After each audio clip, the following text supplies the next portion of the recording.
आसिफ साहब, जो overall hello. हमारे पास आईटी सेक्टर के नंबर हैं उसमें नज़र आ रहा है कि ग्रोथ है आईटी सेक्टर के अंदर, और फ्रीलांसिंग का भी नंबर दिया गया है कि $400 मिलियन आया है, और एंड ईयर में हो सकता है 30 जून तक ये 500 मिलियन या $550 मिलियन तक 30 जून तक नंबर चले जाए।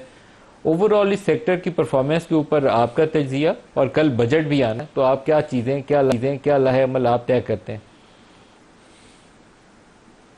जी, अस्सलाम वालेकुम नदीम साहब, शुक्रिया शो पे मदु करने के लिए।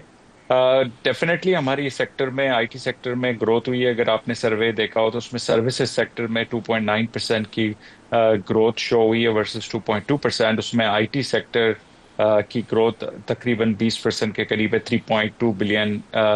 जो सिर्फ रफली मुझे लगता है कि एक्सपोर्ट का नंबर 3.5 बिलियन से ऊपर ही होगा। 3.5 टू 4 बिलियन के बीच में नंबर आएगा हमारा। और फ्रीलांसर्स ऑफ कोर्स एक $500 मिलियन के लगभग, आई थिंक ऑफिशियल चैनल से जो आते हैं पैसे, उससे I think it's very much in track. But I think जो आपने दूसरा सवाल पूछा, ग्रोथ तो डेफिनेटली है, और ये सेक्टर कंसिस्टेंटली ग्रोथ कर रहा है। बट अगर आप ये देखेंगे सर कि इसमें जो हमारे सेक्टर को क्या चाहिए, एक ह्यूमन रिसोर्सेज, राइट।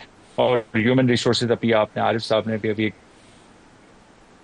बात कही कि सैलरी पे टैक्सेस, आई थिंक ये एक बहुत बड़ा एलिमेंट है हमारे सेक्टर में, खास तौर पे जो ह्यूमन रिसोर्सेस का जो बाहर लोग जा रहे हैं, बाहर अच्छे बच्चे जो टैलेंट है जो बाहर जा रहा है बिकॉज ऑफ हैवी टैक्सेशन।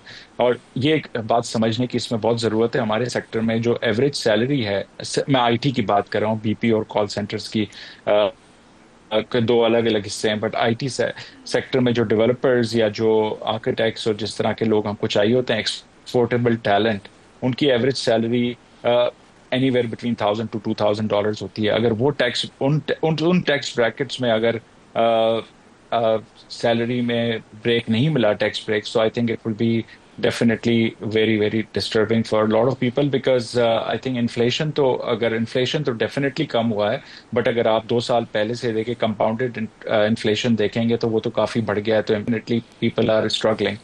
और दूसरी, आई थिंक मैं एक और बात भी कहूंगा मिनिमम वेज के बारे में भी। आई थिंक बीपीओ सेक्टर में खास तौर पे और आई थिंक दूसरे सेक्टर्स के अंदर भी, तो मिनिमम वेज भी आई थिंक हमें जरूर देखनी चाहिए, based on not just nary number of this year, but of course compare compounding for 2 years and what we have done, कि हमने इसको बढ़ाया है। और दूसरा, आई थिंक फ्रीलांसर्स की आपने बात की, तो फ्रीलांसर्स में एक्सपोर्ट को बढ़ाना और फ्रीलांसर्स को बढ़ाना बहुत, आई थिंक, रिलेटिवली आसान है। उसके लिए आई थिंक एक ट्रस्ट डेवलप करने की जरूरत है। अभी भी लोग, मैं ये समझता हूँ कि अभी भी पूरे लोग पाकिस्तान में एक्सपोर्टर और फ्रीलांसर्स पूरे पैसे through proper channel which is state bank नहीं लेके आ रहे। तो आई थिंक एक हमने एक प्रपोजल दिया था कि रोशन डिजिटल अकाउंट के तहत, जिस तरह आरडीए सॉफ्टवेयर कंपनी के लिए भी अगर इस तरह की कोई चीज तजवीज की जा सके, ताकि लोग पैसे लेके आए और अपनी मर्जी से लेके जा भी सकें और इन्वेस्ट करें, और एक फ्रीली इकोनॉमी चले। और जाहिर है, आपको भी पता है नदीम साहब, के कोई भी बिजनेस ऐसा नहीं है कि जो पैसे लेके आएंगे वो सारा, कोई भी पैसे वापस लेके जा ही नहीं सकता, क्योंकि उसकी यहाँ कॉस्ट है। बट एक ट्रस्ट फैक्टर आ जाएगा, और एक आपको रिटर्न भी जो आपको मिलता है रोशन डिजिटल अकाउंट, बाहर आप पैसे रखेंगे डॉलर में तो आपको वो रिटर्न भी नहीं मिलेगा जो आरडीए आपको प्रोवाइड करता है। तो इस तरह की फैसिलिटी बनानी बहुत जरूरी है।